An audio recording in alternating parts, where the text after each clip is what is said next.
Hey everyone, welcome back to the channel. If you're new here, I share emotional and dramatic BL Omegaverse love stories filled with fate, bonds, heartbreak, and unforgettable connections. Today's story is about loss, survival, and a fated bond that refuses to break, even after years apart. Before we get started, don't forget to like, subscribe, and turn on notifications so you never miss a new story. Now, let's get into it.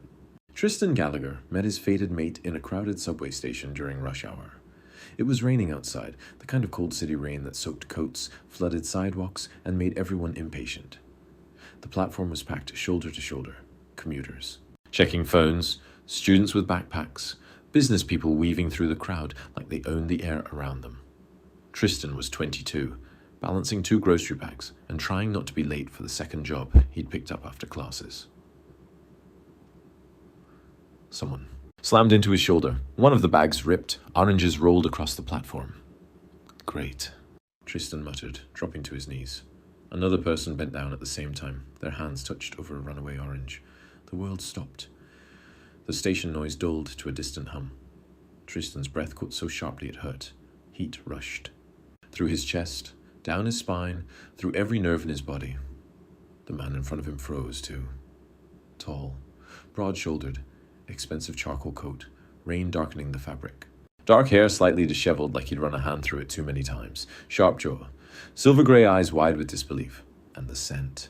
Cedar, clean cologne, winter air, something rich and grounding that made Tristan's knees weak. No, not. Just attractive. Not just alpha. Mate. His mate. At the same time, Tristan caught the way the alpha inhaled sharply, as if stunned by Tristan's own scent. Sweet honey, blooming jasmine, and warm vanilla wrapped in something soft and addictive. Sadhi. Stranger stared at him like he'd been struck. "Are you all right?" he asked, voice low and rough. Tristan couldn't answer. The bond hit him so hard tears stung his eyes. Yeah, he whispered. The arriving train screeched into the station. People surged forward. Someone shoved between them. "Wait, Lou." Alpha snapped, grabbing for Tristan's wrist. Another body hit Tristan from behind. He stumbled into the crowd. His grocery bag tore completely. By the time he shoved back through the sea of bodies, the train doors were closing. The stranger was on the other side of the glass. Their eyes locked for one devastating second. Then the train pulled away. Gone. No name. No number. No way to find him. Only the bond burning alive inside Tristan's chest. At first, Tristan thought fate would fix it, that the city would be small enough, that destiny would bring them together again. He took the same train line for months, waited on platforms after work, watched every face that stepped off crowded cars. Nothing. Life kept moving, and Tristan's family made sure it moved badly. The Gallaghers lived in a narrow row house and treated affection like something expensive they couldn't afford. Tristan had always been the easiest target. Gentle, Omega, too emotional, too hopeful. When they learned he'd bonded with an unknown alpha and lost him, their disappointment became vicious. "Do you know who he is?" his mother demanded. "No." "Do you know his last name?" "No." "Do you know anything useful?" His father laughed bitterly. "Of course he doesn't." Word spread quickly among their community. Tristan was bonded, claimed, unavailable. Any marriage plans his parents once imagined were dead, and they blamed him. His room was given to his cousin. He slept on the couch. His paycheck from 2 part-time jobs suddenly became rent. Meals were smaller. Criticism constant. You ruined your own future. You always were careless. If he wanted you, he would have found you. That last one hurt worst, because Tristan wanted it too. 3 years passed, then 4. Tristan dropped out of college to work full-time. Then 2 full-time jobs. He stocked shelves overnight and worked a cafe during the day. He came home exhausted, only to hear complaints about how much space he took up. At 26, he was thinner than he should be, and tired in a way sleep never fixed. The day they threw him out happened over utility bills. "You can't stay here if you're not contributing enough," his father said. "I gave you my whole paycheck last week. Then earn more." His brother smirked from the kitchen table. "Maybe call your mystery billionaire." Tristan's face burned. Stop. His mother crossed her arms. We're done carrying you. He stared at her. You haven't carried me in years. The slap came fast and sharp. Silence followed. Then his father pointed at the door. Get out. No one stopped him. No one apologized. They watched him pack 2 bags and leave like he was taking out trash. Homelessness in winter was cruel. Tristan couch surfed. Until favors. Ran out. Then shelters. Then train stations. Then wherever security guards wouldn't notice him sleeping. He hid the bond as best he could with cheap suppressants and desperation. But stress wrecked his body. One freezing night, after 2 days without real food, heat hit him like a truck. He barely made it into the alley behind a closed pharmacy before collapsing against brick. His whole body burned. Sweat drenched his clothes. His scent bloomed wild and needy into the freezing air. Honey turned molten. Jasmine thick and intoxicating. Vanilla rich enough to make any alpha lose reason. Panic sliced through him harder than the heat. Any alpha nearby would smell it. He tried to crawl deeper behind a dumpster. Please, he sobbed to no one. Please. The darkness swallowed him. Across the city, Kyle Viramont froze mid-sentence in the middle of a board meeting. 20 executives stared as the youngest billionaire in the country slowly stood from the head of the table. He didn't hear a word anyone said, because beneath steel and glass and expensive perfume and polished conference rooms, he smelled him. Honey, jasmine, vanilla, Tristan. After 4 years. After investigators, private searches, transit footage, dead leads, and sleepless nights. Cale's heart slammed so violently it hurt. Cancel everything, he said. Then he ran. Not metaphorically. He ran out of the skyscraper, into the street, through freezing rain, ignoring his driver, security team, and the chaos behind him. He followed the scent like a man possessed, because he was. He found Tristan curled on wet concrete behind the pharmacy, shaking, burning with heat, far too thin, wearing shoes with holes in them, still smelling heartbreakingly, sweet beneath the grime and cold. Kyle dropped to his knees in the filthy alley without hesitation. For one terrible second, he couldn't breathe. This was what had happened while he searched. This was how the city had held his mate. Tristan. His voice broke. He touched Tristan's face with trembling hands. The Omega leaned weakly into the contact, even unconscious. Recognition. Instinct. Trust he hadn't earned, but had been given anyway. Kyle nearly shattered.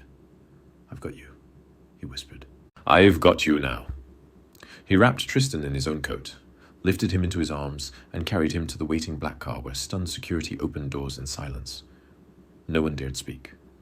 The richest man in the country looked ready to kill anyone who did. Tristan woke in a bed softer than anything he'd ever touched. Warm sheets, dim lights, the scent of cedar and winter air everywhere. He bolted upright in panic. Pain shot through him. Easy. That voice. He turned. The man from the subway stood beside the bed, tie gone, sleeves rolled, eyes shadowed from exhaustion. Older. Sharper. Still devastating. Still his. Tears filled Tristan's eyes before he understood why.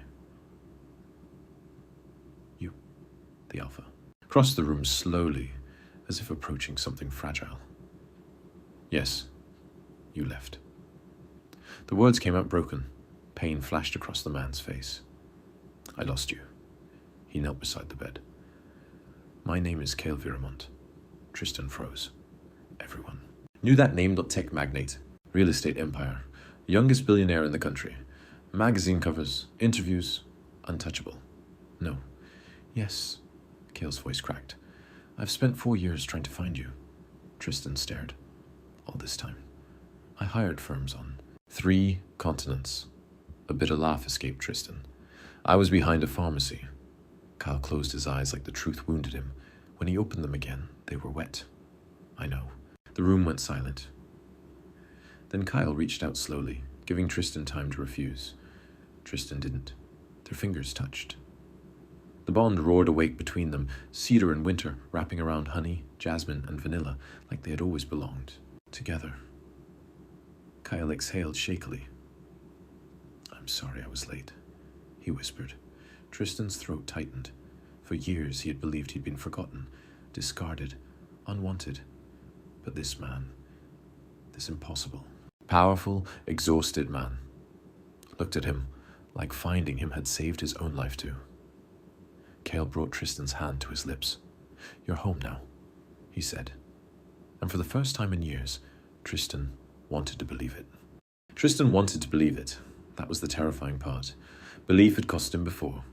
Hope had cost him. Trust had nearly hollowed him out, so even wrapped in warm blankets, even breathing in the grounding scent of cedar and winter air that made every instinct in him soften, Tristan could not stop the fear rising in his throat. He pulled his hand back. Kyle went still immediately. Not offended, not angry, just attentive. I'm sorry, Tristan blurted. Kyle's brow furrowed. For what? For this. For being a mess. For not knowing how to... Tristan. The Alpha's voice was quiet but firm enough to stop him. You never need to apologize for hurting. The words hit harder than any shout ever had. Tristan looked away fast, embarrassed by the sudden sting of tears. No one had ever spoken to him like something worth protecting. Kyle noticed the tears anyway. Of course he did. He reached for a glass of water from the bedside table instead of reaching for Tristan. The restraint mattered. Drink first, Kyle said softly. Then panic if you still need to. A startled laugh escaped Tristan before he could help. It. Kyle's entire expression changed at the sound, the tension in his shoulders easing like he'd been holding himself rigid for hours. There you are, he murmured. Tristan blinked. What?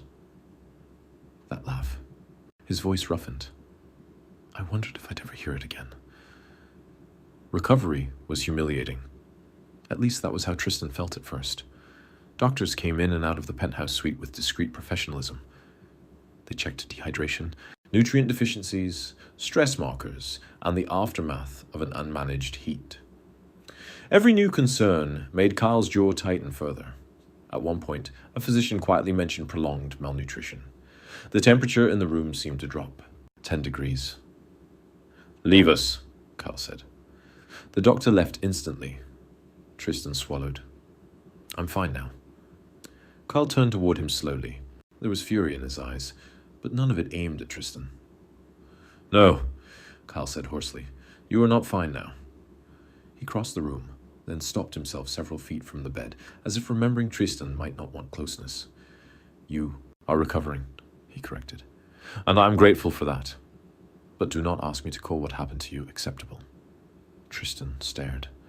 No one had ever been angry for him before, only at him. The realization made his chest ache. Kyle's home was on the top 3 floors of a glass tower overlooking the city. It was sleek, expensive, and surprisingly warm once Tristan noticed the details. Soft blankets folded over couches, fresh flowers in every room, books stacked beside, chairs, a drawer in the kitchen full of teas from around the world. And now, suddenly, honey. Jars and jars of honey. Tristan stood in the pantry doorway on shaky legs 3 days later and blinked at the shelves. Why are there 12 jars of honey? Cale, behind him, looked mildly defensive. You like honey? I never said that. You smell like it. That is not the same thing. It felt statistically likely. Tristan laughed so hard he had to brace against the counter. Kyle stepped forward instinctively, hands hovering near his waist in case he lost balance. The concern was immediate, constant, almost embarrassing in its intensity. You're ridiculous, Tristan said breathlessly. And yet, Kyle replied, you're smiling. It was harder at night. When the city lights dimmed and exhaustion set in, old fears slipped through the cracks. Tristan woke from nightmares gasping, cold alley pavement beneath him, footsteps approaching, nowhere to run. The first time it happened, he jerked upright, with a cry. Kyle was awake before he fully opened his eyes. Tristan. The lamp flicked on low. Kyle sat up beside him but did not touch him. You're here, he said calmly. You're safe. You're in my home. Tristan's whole body shook. I'm sorry. Cale's face sharpened with pain. There it is again. What? That apology. He took a breath, steadying himself. You wake terrified and still think your first responsibility is comforting someone else. Tristan's mouth trembled. I don't know how to stop. Kyle's voice gentled immediately. Then we'll learn slowly. He opened one arm. Would you like to be held? The question undid him more than any command could have. Tristan nodded once. Kyle gathered him close with careful strength, one hand cradling the back of his head, the other rubbing slow circles between his shoulders. Honey and jasmine filled the space between them. Cedar and winter wrapped around it. For the first time in years, Tristan fell back asleep against another heartbeat. News of Tristan's existence broke 2 weeks later. It was impossible to hide. Forever. Photos surfaced of Cale leaving a private clinic with an Omega tucked close under his coat. Another of them on a private terrace, Tristan laughing at something Cale said. Then came the headlines. Who is Cale Viremont's secret mate? Billionaire Alpha found fated partner after years-long search mystery. Omega moves into Viremont penthouse. Tristan nearly dropped his phone. I hate this, he said weakly. Kyle glanced at the screen over breakfast. I'll buy the publication. You can't buy every publication. Kyle sipped coffee. Watch me. Despite himself, Tristan smiled. Then the smile faded. My family will see this. Kyle set the mug down. The room changed instantly. Cold, controlled, dangerous. Yes, he said. Tristan's stomach twisted. They'll come. Kyle looked at him for a long moment. Then let them. Something in his tone made Tristan blink. That sounded ominous. It was. 3 days later, the concierge called upstairs. Mr. and Mrs. Gallagher were in the lobby demanding to see their son. Tristan went pale. Kyle stood from his desk slowly. No. Tristan looked up. No. No. They're not seeing you while demanding anything. Kyle crossed the room and knelt in front of Tristan's chair. His voice softened immediately. What do you want? The question caught Tristan off guard. No one had ever asked that where his family was concerned. I don't know. Then we begin there. Kyle took his shaking hands gently. You do not owe immediate forgiveness because they suddenly learned my net worth. A stunned laugh burst from Tristan. Kyle's mouth curved. Ah, he said quietly. But there's that laugh again. Then his expression sharpened like a blade. I'll have security escort them out. Tristan tightened his grip instinctively. Wait. Kyle stilled. I don't want to hide forever. Something fierce and proud moved through Cale's eyes. Then I'll stand beside you. Tristan swallowed hard. And if I panic? Kyle lifted Tristan's knuckles to his lips. Then I'll stand closer. The lobby of the Viremont Tower felt like another world. All glass, marble, and quiet authority. Tristan stood beside Cale in the private elevator as it descended, his reflection pale and tense in the mirrored walls. Cale didn't rush him, didn't fill the silence. He simply stayed close enough that Tristan could feel him there. When the doors opened, the tension was immediate. His parents were exactly where security had told them they would be, standing near the reception desk like they still belonged in places like this. They looked different now, better dressed than Tristan remembered. Smiles carefully arranged, his mother's eyes already scanning the space like she was measuring what they could gain from it. And then she saw him. Tristan! She exclaimed, voice instantly softening into something practiced. Oh, sweetheart, look at you. His father stepped forward too quickly. We've been so worried. His brother followed behind them, arms crossed, gaze flicking over the lobby like he was trying not to be impressed. Tristan froze.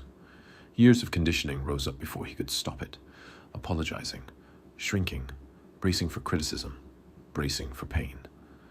Kyle's hand settled at the small of his back, not pushing, not pulling, just anchoring.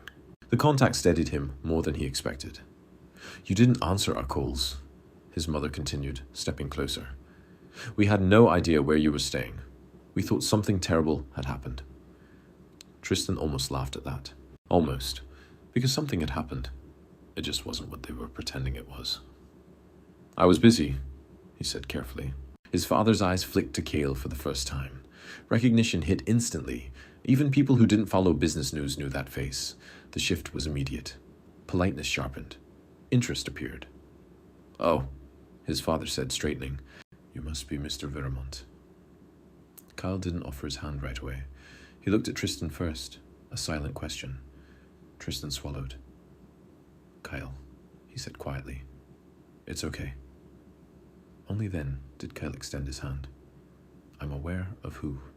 "You are," Kyle said flatly. His tone wasn't rude, but it wasn't warm either. It was controlled, measuring, dangerous in its restraint. His mother smiled quickly. Of course.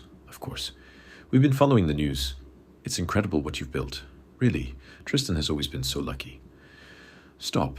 Tristan didn't mean to say it so sharply, but the word cracked through the air. Everyone froze. His mother blinked. "Excuse me." Tristan's hands were shaking now, but he didn't step back this time. "You don't get to say that." Silence spread. Even the lobby felt quieter. Kyle's hand pressed lightly against his back again, grounding him. His brother scoffed. "Wow. So this is how it is now. You live in a penthouse, and suddenly you have an attitude." Tristan looked at him. Really looked. For the first time in years, something inside him didn't shrink. "You mean I stopped letting you treat me like I'm disposable?" That landed. Hard. His mother's expression tightened. "Tristan, we're your family." "No," he said softly. Then again, stronger. "You were my family." A beat. His father stepped forward. "We made mistakes." "You made choices," Kyle interrupted. His voice cut through cleanly. All eyes turned to him. Kyle didn't raise his voice. He didn't need to. "You starved him. You displaced him. You benefited from his labor while denying him safety in your home." The words were precise, unforgiving. His father bristled. "This is a family matter." Cale's gaze sharpened. "No," he said. "It stopped being that when you threw him out in the cold." Tristan's breath caught. He hadn't expected Cale to say it like that, so plainly, so decisively. His mother's expression wavered. "We were under stress. We didn't mean—" "You did," Tristan said quietly. Everyone looked back at him again. His throat tightened, but he didn't stop. "You meant it every time you locked me out of rooms. Every time you told me I was a burden. Every time you acted like I didn't matter unless I was useful." His voice shook, but it held. "I just didn't understand it until I had somewhere else to go." A silence followed. Heavy, uncomfortable. His brother broke it first. "So, what? You're just cutting us off because of him?" Tristan almost flinched at the phrasing. Him. Like Kyle was the reason Tristan had finally chosen himself. But Kyle stepped slightly closer, and the thought steadied him again. "No," Tristan said. He surprised himself with how steady it came out. "I'm cutting you off because you already did it first." That one finally landed. No argument after that. No rehearsed apology, just stunned silence. Security arrived quietly, waiting for Cale's signal. But Tristan lifted a hand slightly. "Let them leave," he said. Kyle glanced at him. "You're sure?" Tristan exhaled. Not shaky this time, just tired. "Yes." Cale nodded once. The Gallaghers were escorted toward the exit without being touched, without being humiliated further than their own choices already had. His mother looked back once. "Tristan," she tried again, softer now. "We can fix this." For a second, something old inside him wavered. Then Cale's hand slipped into his, warm, steady, present, and Tristan didn't fall backward. "I'm not broken," he said quietly. "There's nothing for you to fix." The doors closed behind them. The silence afterward felt different. Not heavy, not painful. Just open. Tristan stood there for a moment, breathing like he wasn't sure what to do with himself. Kyle didn't speak immediately. He just stayed. Then finally, "You did well," Kyle said. Tristan let out a shaky laugh. "I felt like I was going to pass out. I was prepared to catch you." "I noticed." Kyle's mouth curved, slightly. "Your scent spiked." Tristan groaned. "Of course it did." Kyle stepped closer, lowering his voice. Pride suits you. That made Tristan look up. Something softer flickered in his chest. I don't know what I'm doing yet, he admitted. Kyle nodded once. I do not expect you to. A pause. Then quieter. I only expect you to keep choosing yourself. Tristan swallowed. That sounds hard. It is. Kyle brushed his thumb over Tristan's knuckles. But I will be here while you learn. Tristan stared at him for a long moment. Then finally, he leaned forward, just enough to rest his forehead briefly against Kyle's chest. A quiet, grounding contact. Kyle didn't move, didn't rush. It just held him like he had all the time in the world. And for the first time, Tristan believed that maybe he wasn't something people left behind anymore. Maybe he was something someone stayed for. Kyle didn't rush him out of that moment. He just stood there in the middle of a glass and marble lobby that never seemed to sleep, holding Tristan like the world outside didn't exist. Tristan stayed pressed to him longer than he meant to. Long enough to notice the steadiness in Kale's breathing. Long enough to realize he wasn't being tolerated. He was being held. When Tristan finally pulled back, his face felt warm. Sorry, he muttered automatically. Kyle's eyes narrowed slightly. Tristan paused, then added, quieter. I mean, habit. Kyle exhaled through his nose like he was trying not to be too sharp about it. You're going to unlearn that, he said. Tristan blinked. That sounds ambitious. It is, Kale replied calmly. But I'm known for following through on ambitious goals. That almost made Tristan smile. Almost.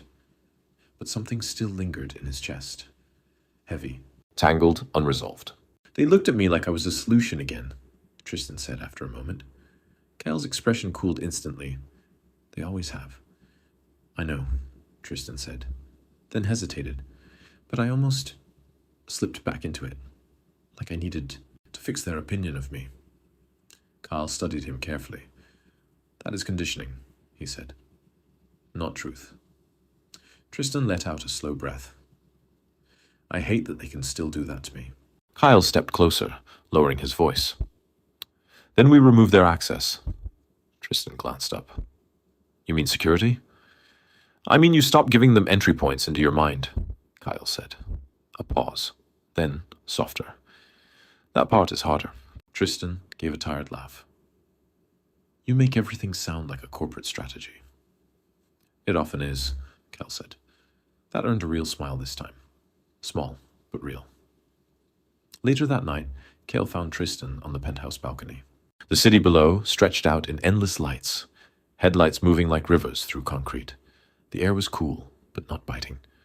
Just enough to make the warmth of the apartment behind them feel distant. Tristan leaned on the railing. Hoodie pulled up, hair slightly wind-tousled. Kyle stepped outside quietly. You left without telling me. Tristan glanced over. I'm still here. Technically, that counts as communication. Kyle moved to stand beside him. That is not how communication works, Tristan hummed. Debatable. A beat of silence passed between them. Then Kyle said, You were quieter. Tristan looked down at the city. I'm thinking. About them. Tristan didn't answer right away. That was answer enough. Kyle didn't push. He simply rested his forearms on the railing beside him. After a while, Tristan spoke. I used to think if I just explained myself better, they would understand me. Kyle glanced at him. And now? Tristan gave a faint, humorless smile. Now I think I was speaking a language they never cared to learn. That made Kyle go still. Not because it was shocking, because it was accurate. People who want to understand you will make the effort, Kyle said quietly. Tristan nodded once.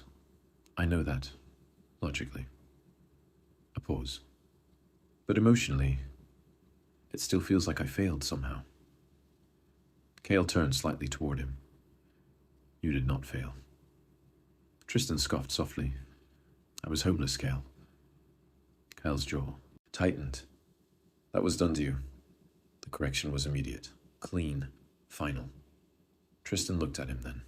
Something fragile in his expression softened at the certainty. "You always say things like that," he murmured, "because they are true."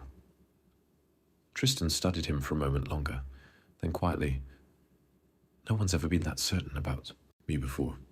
Kale's expression shifted slightly, something deeper there now. "I am not guessing," he said. "I know what I found." Tristan's breath caught a little at that.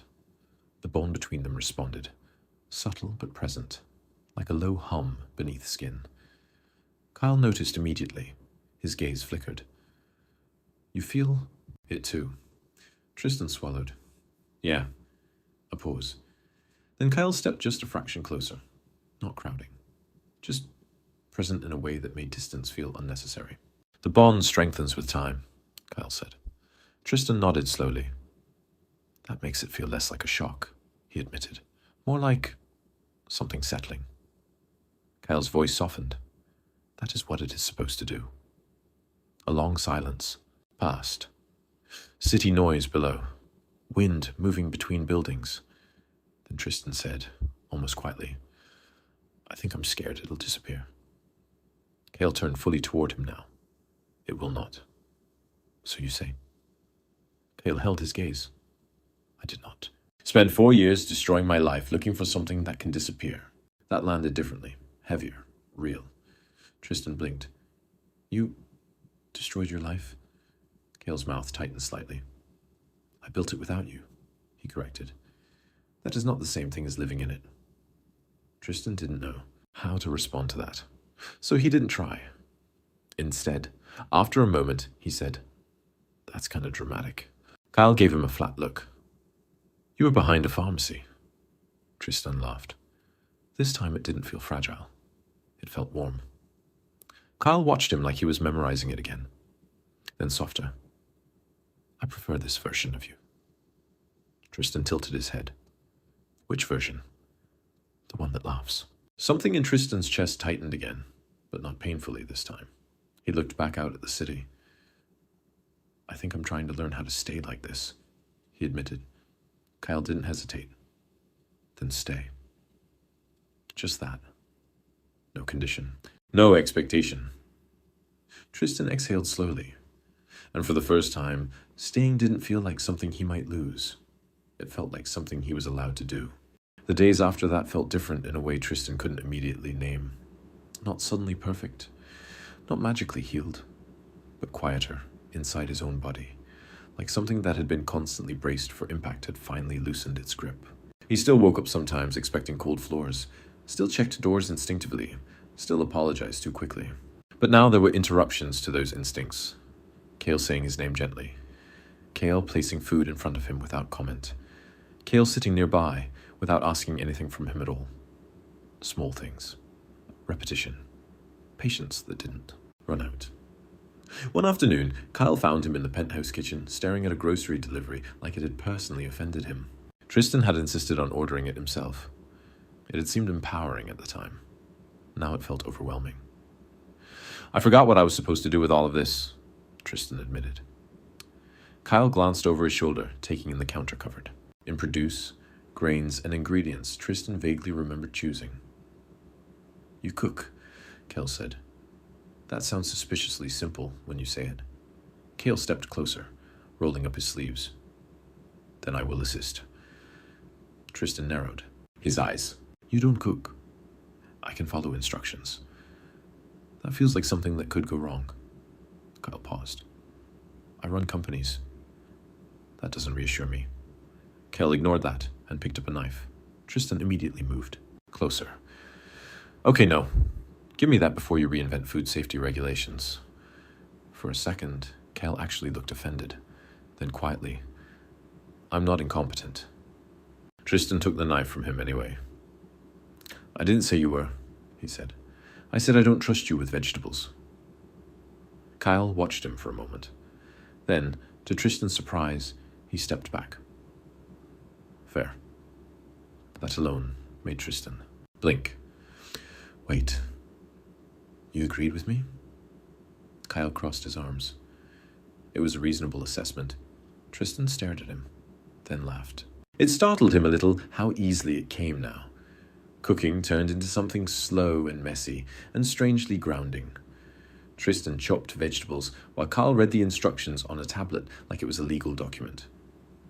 At one point, Carl corrected the stove setting, and Tristan nearly dropped a pan, laughing. "You're doing it again," Kyle said. "Doing what?" Smiling like that. Tristan paused, glancing down at the counter. "Is that bad?" Kyle looked at him for a long moment. "No," he said. "It is distracting." Tristan's cheeks warmed. "That sounds like a personal problem." "It is." That made Tristan laugh again, softer this time. More real. Later that night, rain returned. Not the harsh kind that had marked the beginning of everything, but a steady, gentle sound against the glass. Tristan stood by the window wrapped in a blanket, watching it fall. Kyle came up behind him quietly. "You're thinking again." Tristan leaned back slightly without hesitation now. "I do that a lot, lately," Kyle hummed. "It is noticeable." Tristan smiled faintly. "Is that your way of saying I'm predictable?" "No," Kyle said. "It is my way of saying I'm learning you." That made Tristan go still for a second. "Learning me?" "Yes." Kyle's voice was calm, but steady. "You were not given the time to be understood before." Tristan swallowed. "That's a nicer way of saying I'm complicated." Kyle's arms settled lightly around his waist, not trapping, just there. "You are not complicated," he said. "You are unfinished." Tristan let out a small breath. "That sounds worse." "It is not." A pause. Then Kyle added, quieter, "Nothing that is growing is finished." Tristan turned his head slightly. "You think I'm still growing?" Kyle's answer was immediate. "Yes." That simplicity did something to Tristan's chest he couldn't fully explain. He looked back out at the rain. "I used to think I stopped developing when I left home," he said softly. "Like everything after that was just surviving." Kale's hold tightened a fraction. And now, Tristan hesitated. Then, now it feels like I might still get to become someone. Kyle leaned his forehead lightly against Tristan's temple. "You already are someone," he said. Tristan closed his eyes. "I know," he whispered, "but I don't think I believed it before." Silence settled between them. Comfortable this time, not empty. Outside, the city blurred in rains and light. Inside, Tristan stayed where he was without fear of being told he didn't belong there. And for once, the feeling didn't seem temporary. It just was. The rain didn't let up for the rest of the night. It turned the city into something softer. Lights smudged across glass. Traffic reduced to distant hums. Everything outside the penthouse feeling slightly unreal. Tristan stayed by the window, longer than he meant to. Kyle didn't rush him away from it. He just remained close, patient in a way Tristan was still getting used to. After a while, Tristan spoke quietly. "Do you ever get tired?" Kyle glanced at him. "Of what?" "Of all of this." Tristan gestured vaguely between them. "Me, my history, my reactions. I feel like I'm always adjusting something." Kyle was silent for a beat. Then he turned fully toward him. "No," he said simply. Tristan blinked. That was fast. "It is a simple answer. I don't believe anything about you. It's simple." That earned the faintest hint of a look from Kyle, almost amusement. "I do not get tired of you," he clarified. "I get concerned." Tristan frowned slightly. "That sounds worse." "It is not." Kyle stepped closer, but stopped at a respectful distance, like he was still consciously letting Tristan decide proximity. "When you go quiet like this," Kyle said, "I do not assume you are withdrawing from me. I assume you are processing something heavy." Tristan studied him. "That's a very generous interpretation. It is an accurate one." A pause. Then Kyle added, softer, "You were not allowed to process things safely before." Something in Tristan's chest tightened. That was the part that still surprised him. Kyle didn't frame his reactions as flaws. He framed them as consequences, not brokenness. History. Tristan exhaled slowly. I think I'm still waiting for things to go wrong, he admitted. Kyle nodded once, like that made perfect sense. That will take time to unlearn. Tristan gave a small, tired laugh. You say that about everything. Because it applies to most things that matter. That made Tristan look down, lips pressing together to hide the smile tugging at them. A soft chime from Cale's phone broke the moment. He glanced at it briefly, then turned it face down without a change in expression. Tristan noticed anyway. Work? Yes. You can take it. Kyle shook his head. It is not urgent. That alone made Tristan's brows lift. That sounded like a lie. Kyle's mouth tightened slightly. It is manageable. Kyle. A pause. Kyle sighed faintly, as if conceding defeat to something inevitable. Yes. Work. Tristan leaned back against the window frame, watching him. You don't stop, he said quietly. I do, Kyle replied. When? Kyle looked at him for a long moment. When I'm with you. The answer landed so simply, it almost didn't register at first. Tristan blinked. That's not a schedule. It is now. Tristan let out a breath that turned into a laugh. He couldn't fully contain. That's not how billionaires work.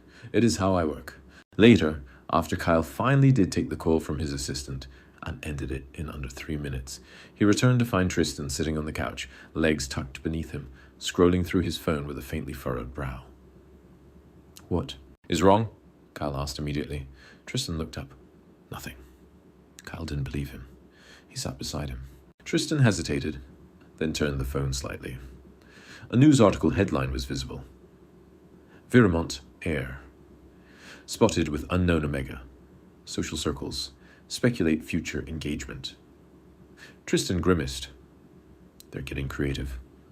Cale's expression hardened slightly. Do not read that.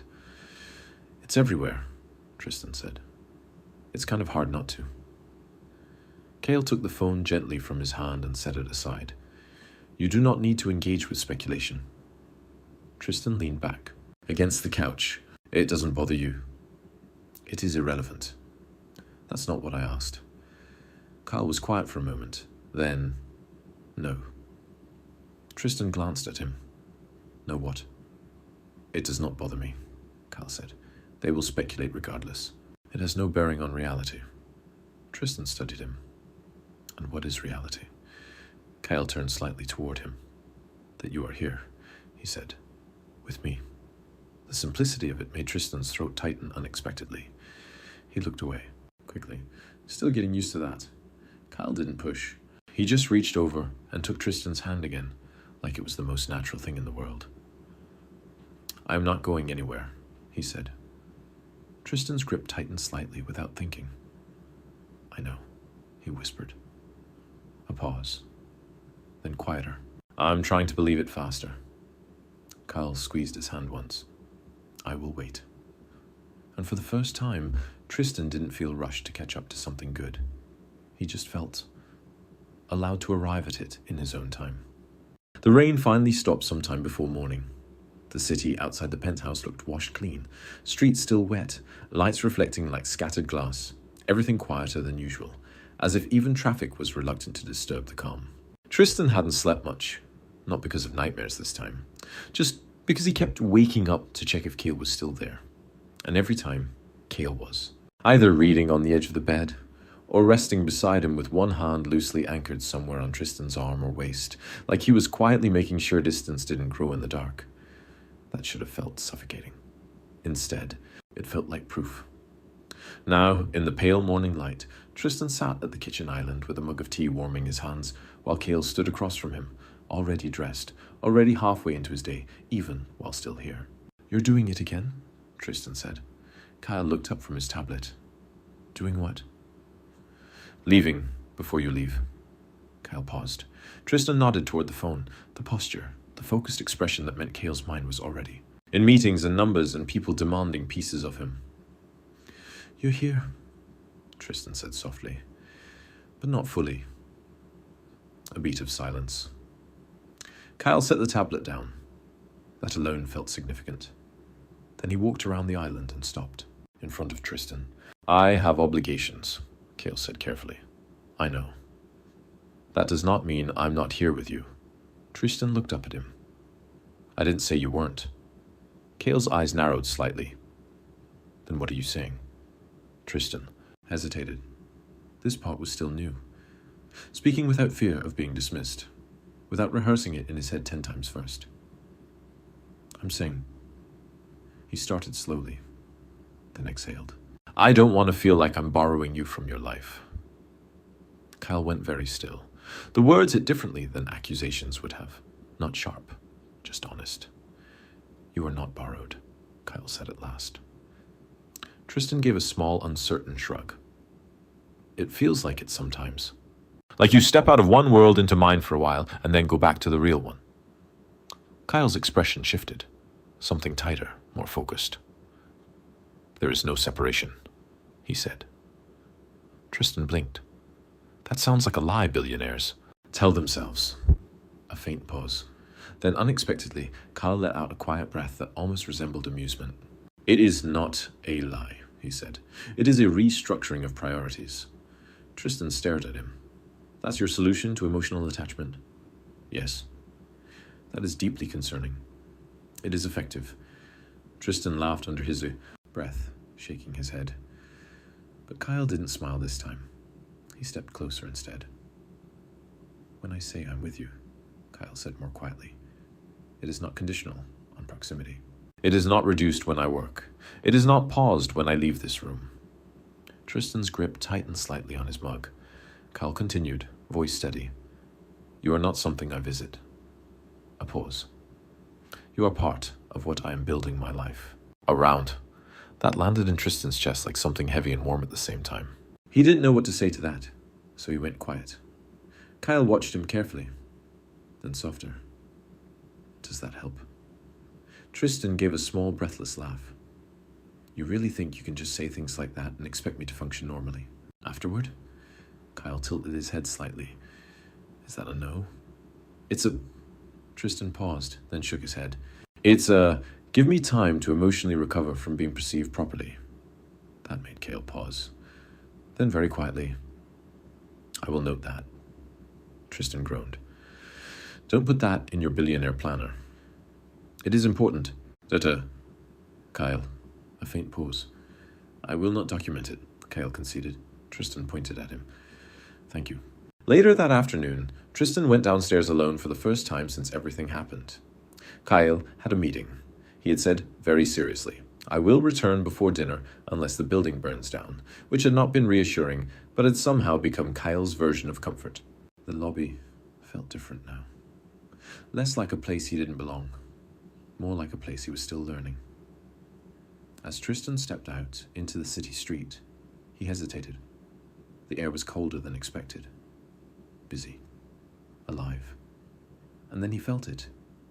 The subtle awareness of people noticing him. Phones lifted slightly. Whispers. Recognition from headlines he still wasn't used to being part of. Is that... Wait, that's him. Tristan's chest tightened instinctively. Old habits surged. Up. Lower your gaze. Keep moving. Don't be seen. But before he could shrink, a hand brushed his wrist lightly. Not Cale. A stranger passing by, adjusting their path so they wouldn't bump him. Sorry, the woman said casually, then kept walking. No judgment, no aggression, just space. Tristan stood still for a moment, then realized something unsettling. No one was stopping him. No one was crowding him. No one was reaching to define him. He was just walking in a city that had once swallowed him. His breath caught slightly, and for the first time, that feeling didn't immediately turn into fear. It turned into something quieter, possibility. He pulled his coat tighter and kept walking, and somewhere behind him, unseen but steady, Cale's presence, distance or not, felt like it had never truly left at all. The first time Tristan met Cale's family, it didn't feel like stepping into a mansion. It felt like stepping into a world that had always assumed it would never have to make space for someone like him. The car door opened in front of the Viramont estate, and Tristan immediately wished he'd checked his reflection one more time. Too late. Kyle stepped out first, then turned back and offered his hand without hesitation. Not because Tristan needed help, because Kyle always offered it. Tristan took it anyway. The cameras caught that moment instantly. He didn't see them at first, just flashes of movement near. The gates, discreet but present. Reporters. Of course there were reporters. Cale's assistant had warned him. No press engagement. Just family. Tristan had assumed that meant calm. It did not. The gates opened automatically as they approached, revealing the estate in full daylight. Modern architecture blended with old stone, glass walkways, manicured gardens, and staff. Moving quietly through it all, like this level of wealth was completely normal. Tristan slowed slightly. Kyle noticed immediately. "You're tense," Kyle said. "I'm being perceived on 3 different levels right now," Tristan replied, under his breath. "It's justified." Kyle didn't argue. That is accurate. That almost made Tristan laugh. Almost. The front doors opened before they reached them. Eveline Viremont stood there first. No dramatic entrance. No waiting. Just presence. She looked Tristan over in one long, assessing sweep that made his instincts scream like he was back on a job interview he hadn't prepared for. Then she said, "So you're the one my son stopped functioning for." Tristan froze. Kale exhaled slowly beside him. Mother. Eveline didn't look away from Tristan. "I said what I said." Tristan blinked. "That's one way to put it." Her expression shifted slightly, like she hadn't expected him to respond. "Interesting." She stepped closer, in heels that somehow made the marble floor feel quieter. "You're smaller than I expected," she said. Tristan stared. That's also a sentence I wasn't prepared for. Kyle spoke immediately. "Mother, please don't evaluate him like furniture." "I'm not evaluating him like furniture," she replied. "I'm evaluating his survival capacity." "That is worse," Kel muttered. Footsteps approached behind her. Marcus Viremont appeared next. Calm, composed, phone already in hand, but ignored as soon as he saw Tristan. His gaze softened instantly. "You made it," he said warmly. Tristan nodded, awkwardly. "I didn't have much choice." Marcus smiled faintly. That is usually how family meetings begin. Before Tristan could process that, a woman swept in from the side entrance, like she'd been waiting for her cue. Celeste. She looked Tristan up and down once, and immediately said, "Oh, good. You look like you sleep sometimes now." Tristan blinked. "That's also a greeting. It's observational," she said cheerfully. "Kel forgot how to function when you were missing. It was alarming." Kel's eyes narrowed slightly. "I did not forget how to function." "You cancelled 3 board meetings in a week and stared at your phone for 8 hours, Celeste replied. "That is multitasking." Tristan made a small sound that might have been laughter, if he hadn't been overwhelmed. Then the children appeared, because of course they did. 2 kids came running through the hallway, one shouting, "Uncle Kyle brought the Omega." Kyle immediately said, "Do not refer to him like that." The child ignored him completely and latched onto Tristan's leg. Tristan froze instinctively, then carefully looked down. "Hi," he said. The kid studied him seriously. "Are you staying?" Tristan hesitated. Kyle answered for him without missing a beat. "Yes." Tristan glanced up. "I was going to say I'm visiting." Kale didn't look at him. "You are staying." That caused immediate chaos. Inside, everything was loud in a way Tristan hadn't expected. Not chaotic in a stressful sense, just alive. Phones buzzed constantly.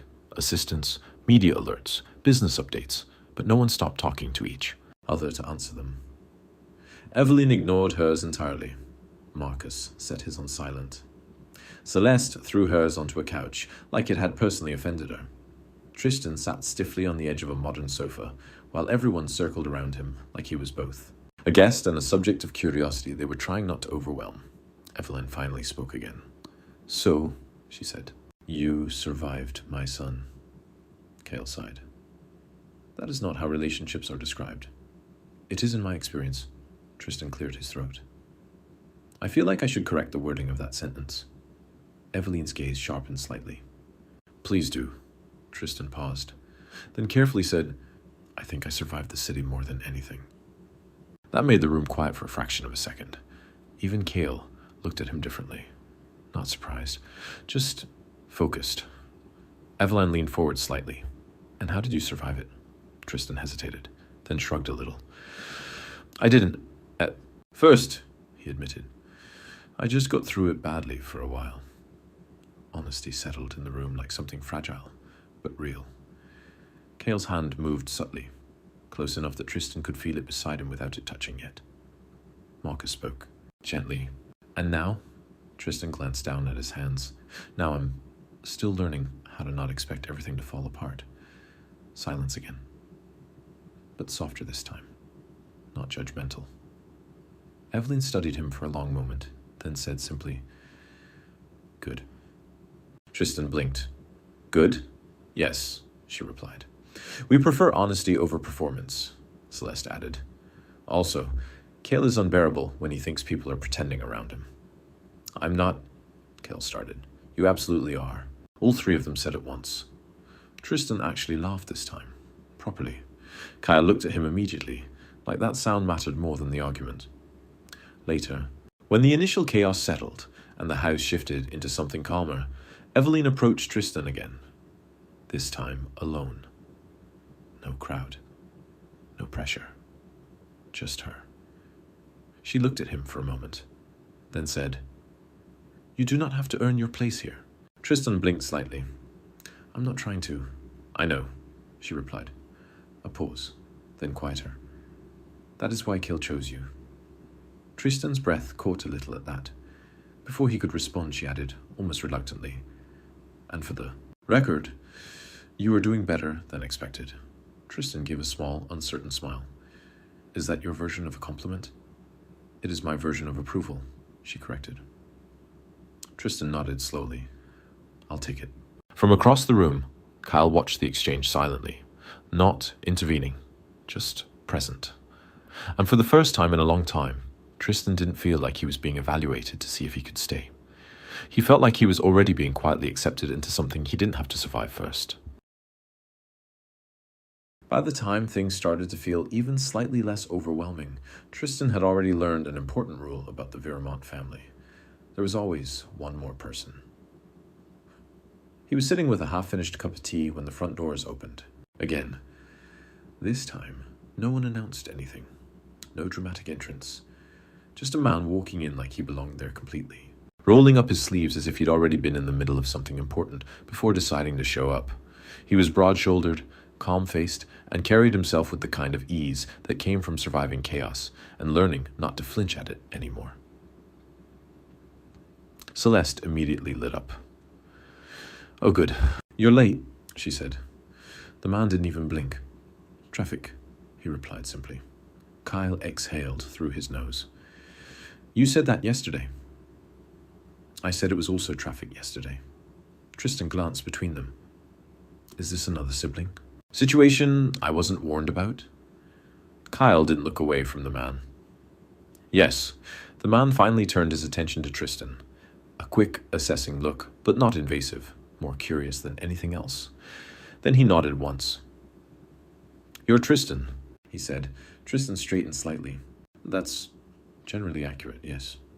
A faint hint of approval crossed the man's expression, like Tristan had passed a very minor test. Adrian Vale, he said, stepping closer and offering a hand. Celeste's mistaken husband form. Excuse. Me? Celeste called immediately. Adrian didn't look at her. Factually correct. Kyle muttered, He's insufferable. Adrian finally shook Tristan's hand. Firm grip, warm, grounded. No hesitation, no pressure, just presence. I've heard about you, Adrian said.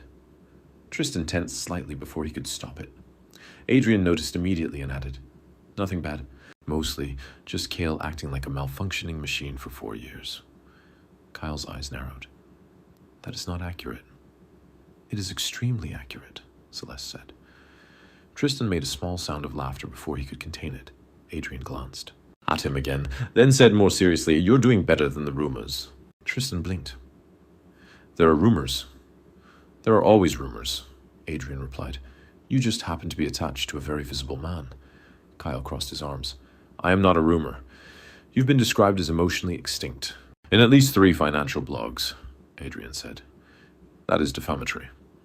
That is accurate. Tristan bit back a laugh again, looking down into his tea like it might save him. Adrian didn't hover. That was the first thing Tristan noticed. He didn't circle, didn't interrogate, didn't try to extract a story from him. Instead, he just stayed in the room, like he belonged there, without needing permission. At one point, Marcus gestured toward him. Adrian manages most of the family's external holdings, he explained calmly, and attempts to keep Celeste from starting international incidents. I succeed at neither consistently, Adrian added. I prefer to think you fail creatively, Celeste corrected. Tristan looked between them. This feels like a very functional family. Kyle immediately replied, It is not. Adrian nodded. It is not. Celeste said, It is barely held together by spite and scheduling apps. Tristan smiled despite himself. Later, when things split into smaller conversations, Adrian ended up near Tristan again, this time by the window overlooking the estate gardens. You look like you're still bracing for impact, Adrian said casually. Tristan blinked. Is it that obvious? Adrian shrugged. A little. Tristan exhaled slowly, looking out at the glass reflections of the house. I keep waiting for it to turn, he admitted quietly, for something to change and make it like before. Adrian didn't respond immediately, just leaned lightly against the window frame beside him, then said, That's not how Kyle operates. Tristan glanced at him. And how does he operate? Annoyingly consistent, Adrian replied. Once he decides something matters, he doesn't downgrade it later. That made Tristan pause. I think that might be the nicest thing anyone said about him. Adrian snorted softly. Don't tell him that. He'll get worse. Tristan laughed under his breath. Then, after a moment, he really was looking. For me all that time? Adrian nodded once. No exaggeration, he said. He burned a lot of goodwill doing it. People thought he was unstable for a while. Tristan frowned slightly. Because of me? Because of attachment, Adrian corrected. People prefer Kyle efficient, detached, predictable. A pause. Then Adrian added, quieter. You changed that. Tristan looked at him quickly. I didn't mean to. I know, Adrian said. That's usually how the most important things happen. Silence settled between them for a moment. Not heavy, just thoughtful. Then Adrian straightened slightly. For what it's worth, he added, you handle him better than anyone expected. Tristan blinked. Is that another compliment? It's observation, Adrian said again. Tristan smiled faintly. You all say that like it's not the same thing. Adrian glanced toward Kyle across the room. He doesn't soften easily, he said. I noticed. But he listens to you, Adrian added. That made Tristan still slightly. He does. Adrian nodded. More than anyone else, he said. That's not nothing. Across the room, Kyle's eyes briefly found Tristan's, like instinct, like habit, like he'd already been looking without realizing it. And for the first time, Tristan didn't feel like he was stepping into a family that might decide his worth. He felt like he was stepping into a system that had already quietly adjusted itself around him. Kyle crossed the room a few minutes later with the unmistakable expression of a man pretending he was not checking on someone. Tristan noticed it immediately. So did Adrian. You're doing the face again, Adrian said. Kyle stopped. I do not have a face. You have several, Celeste called from the sofa.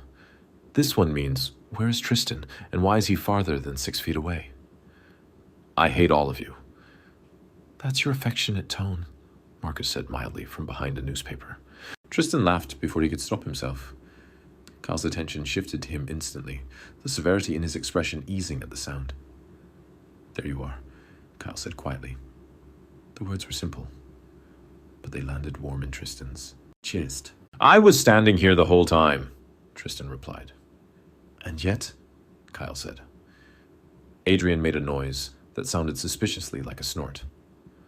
Lunch was announced soon after, and Tristan discovered that the Vermont family approached meals the same way they approached everything else, with money, opinions, and no indoor voices.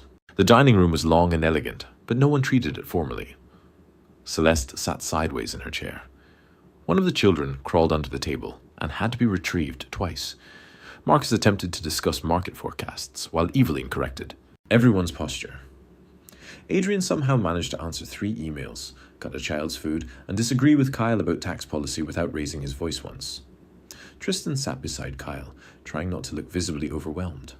Kyle noticed. Without a word, he reached beneath the table and rested one hand lightly against Tristan's knee. Not possessive, not performative, just grounding. Tristan's shoulders loosened before he could stop them. Eveline's eyes flicked to the gesture and narrowed thoughtfully. Then she looked at Tristan's plate. "You're barely eating." Tristan nearly choked on water. "I'm eating." "You moved food around," she replied. "That is also eating." "It is not." Kyle calmly placed another spoonful of vegetables onto Tristan's plate. "Traitor." Tristan stared at him. "Really? You need nutrients." "I need allies." "You have one," Kyle said. "I'm preserving you." Celeste laughed so hard she nearly spilled her drink. "He says romantic things like a robot discovering devotion." "I'm begging everyone here to stop speaking," Kyle said flatly. Somehow, despite the noise, Tristan found himself relaxing. No one demanded perfection, no one punished mistakes. When he accidentally knocked over his glass, Marcus simply handed him a napkin. When he apologized automatically, Adrian said, "You're going to have to break that habit. We're spill tolerant here." When one of the children asked loudly, "Are you and Uncle Kyle going to get married?" The room only paused long enough for Kyle to inhale sharply. "Timing," Kyle said to the child. The child blinked. "What's timing?" "An excuse adults use when they are uncomfortable," Adrian answered. "Adrian." "Kyle." Tristan laughed so suddenly he had to cover his mouth. Kyle looked at him with that same intent focus again, like laughter was something precious he still couldn't believe he got to hear. After lunch, the family scattered into smaller pockets of activity. Marcus retreated to his study. Celeste chased children into the garden. Eveline supervised staff with terrifying elegance. Adrian disappeared onto a call. Kyle led Tristan out onto a terrace overlooking the grounds.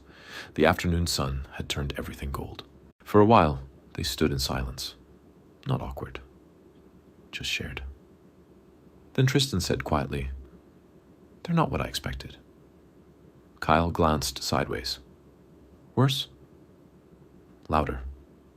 "That is fair." Tristan smiled faintly. "I thought I'd feel like an outsider the whole time." "And?" Tristan leaned against the stone railing. "I don't," he admitted. The confession felt vulnerable, in a way he hadn't expected. Kyle's expression softened. "You never were." "That's easy for you to say. It's your family." Kyle turned toward him fully. "No," he said. "It is easy for me to know." Tristan swallowed. Kyle stepped closer. "My family values strength," he said. "Most people mistake that for power, money, control." A pause. "They are wrong." His hand rose slowly, giving Tristan time to move if he wanted. Tristan didn't. Kyle touched 2 fingers lightly beneath his chin. "You survived abandonment, hunger, humiliation, and still remained kind." His voice dropped lower. "That is strength." Tristan's throat tightened. No one's ever called me strong before. Then they were blind. The sincerity in Kyle's face made it impossible to look away. For one reckless second, Tristan forgot they were outside, forgot there were windows, forgot anyone else existed. He leaned forward and kissed Kyle softly. Kyle stilled in surprise. Then, one hand slid to Tristan's waist, steady and warm as he kissed him back. Slow, certain. When they parted, Tristan's cheeks burned. "We were visible for that," he muttered. "Yes. Your family probably saw." "Definitely." "Kyle." A faint smile touched his mouth. "I fail to see the problem." From somewhere inside the house, Celeste shouted, "We saw that!" Tristan groaned and hid his face in Kyle's shoulder. Kyle, entirely unhelpful, rested his cheek lightly against Tristan's hair and said, "Welcome to the family." Tristan stayed hidden in Kale's shoulder for a full 10 seconds. Mostly because it was warm. partly because he hoped embarrassment might carry him quietly into another dimension if he waited long enough. Inside the house, Celeste shouted again. "If you're done making memories, there's dessert." Kyle didn't move. "She lacks boundaries," he said into Tristan's hair. "She has volume," Tristan muttered. "That too." Tristan finally lifted his head. Kyle was watching him with that softened expression again, the one that made Tristan feel strangely unsteady, like being seen too clearly by someone who liked what they found. "What?" Tristan asked. "You kissed me first." Tristan blinked. "That's your takeaway?" "It is a notable event. It happened 10 seconds ago." "And yet, it remains important." Tristan laughed despite himself, then immediately regretted it when Kyle's gaze sharpened like he was memorizing the sound again. "You make that face every time I laugh." Tristan said. "What face?" "The one where you look emotionally inconvenienced." Kyle considered that. Accurate. Dessert turned out to be 3 separate desserts because apparently moderation had never entered the Viramont bloodline. There was cake, there were pastries, there was some layered chocolate thing that looked architecturally unstable, and there was a baby. Tristan noticed the infant first because everyone else in the room somehow moved around the tiny carrier, like it was both royalty and a live grenade. The baby had appeared in Adrian's arms sometime between the lemon tart and an argument about investment zoning. Dark curls, round cheeks, tiny fist clenched in determined outrage at existence. Tristan blinked. There was a baby this whole time? Celeste gasped dramatically. "Excuse me, that is my child." "I'm not questioning ownership," Tristan said quickly. "I'm questioning how I missed an entire person." "She was napping," Adrian said calmly, bouncing the baby with practiced ease. "And unlike the rest of us, she values peace." Kyle muttered, "Clearly not genetically." The baby immediately let out a sharp cry. Celeste pointed at Kyle. "See? She sensed hostility." I made an observation. "You offended her spirit." Tristan laughed so suddenly he had to brace himself against the island. The baby turned toward the sound, then stared at him. A long, serious baby stare. Tristan stared back. "Why does she look like she pays taxes?" he whispered. Adrian's mouth twitched. "She judges everyone equally." Celeste walked over and, without warning, deposited the baby directly into Tristan's arms. Every muscle in his body locked. Wait, Celeste, you'll be fine. I do not know if that's true. It's too late now." Then she walked away. Tristan looked down in panic. The baby looked up at him with enormous dark eyes, one tiny hand escaping the blanket to grab the front of his shirt. He froze completely. Kyle stepped closer immediately. "You can give her back." Tristan swallowed. "I don't think I'm qualified to hold anything this expensive," Celeste called from across the room. "She spits up. Her resale value is low." "Please, stop saying things like that," Marcus sighed. Tristan glanced back down. The baby had stopped fussing. In fact, she had settled entirely, staring up at him as if she'd made a private decision. Slowly, very slowly, Tristan adjusted his hold the way he'd seen Adrian doing. The baby sighed, actually sighed, then tucked her face against his chest. The room went strangely quiet. Tristan looked up. "Why did everyone stop talking?" Adrian folded his arms. "She doesn't do that with strangers." Celeste placed a hand over her heart. "She likes you." Eveline, from her chair, said, flatly, "Good instincts." Kyle said nothing. Tristan looked over. Kyle was watching him with an unreadable expression, something softer than surprise, heavier than amusement. "What?" Tristan asked carefully. Kyle's voice was quieter than before. "You look natural." Heat climbed up Tristan's neck. "I am literally terrified. It is not visible." The baby made a tiny content noise and tightened her grip on Tristan's shirt. Something warm and painful moved through him at once. No one had ever handed him something precious without suspicion.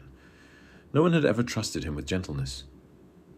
He looked down quickly before anyone noticed too much on his face. "She's warm," he said softly.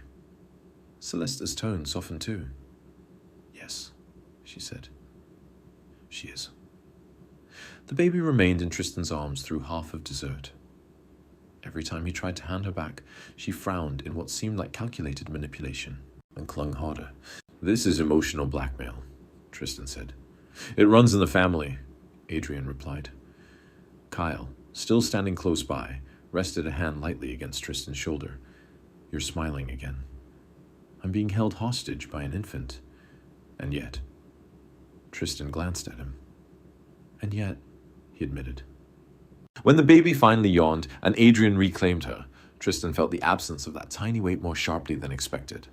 Celeste noticed instantly. "Oh no," she said cheerfully. "You're attached now." "I've known her 20 minutes. That's enough." Kyle looked at Tristan. "It was enough for me." The room fell silent for one stunned beat. Then Celeste shouted, "He said something romantic voluntarily." Marcus laughed into his tea. Adrian shook his head. Eveline muttered, "Write this date down." Tristan could only stare at Kyle, cheeks burning. Kyle seemed mildly annoyed by everyone else, but his eyes never left Tristan.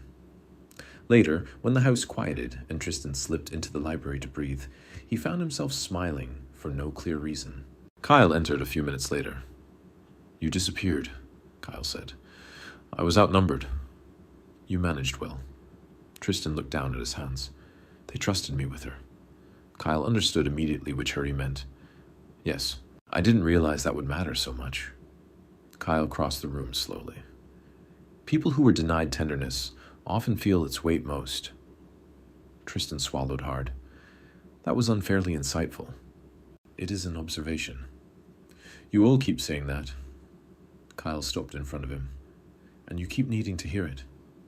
Tristan went quiet, then admitted softly, "She fell asleep on me." Kyle's expression gentled. "Yes, I liked it." Kyle reached for his hand. "You are allowed to." That simple permission nearly undid him more than anything else had all day. He squeezed Kyle's hand once, then whispered, almost to himself, "I think I'm starting to understand what home feels like." All right, that's it for today's story. If you enjoyed it, don't forget to like, subscribe, and turn on notifications so you never miss a new upload. And let me know in the comments, what do you think happens next?